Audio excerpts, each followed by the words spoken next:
la pilota de Cancelo per a Munir que entra per dreta, va la lateral Munir, se frena Munir, a veure què fa, la busca per a Simone Zaza que controla, li pega la mitja volta,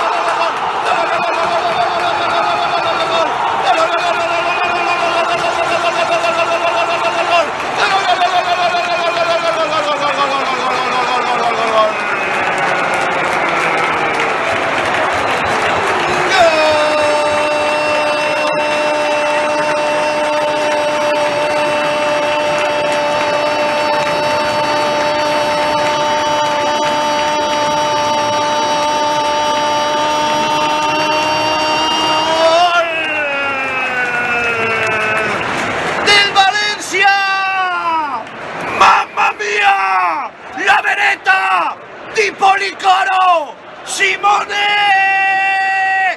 Zaza!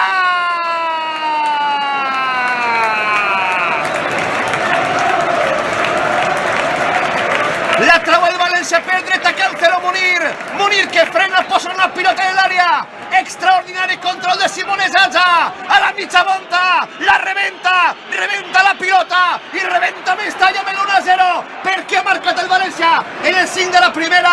València Zaza 1, Real Madrid 0.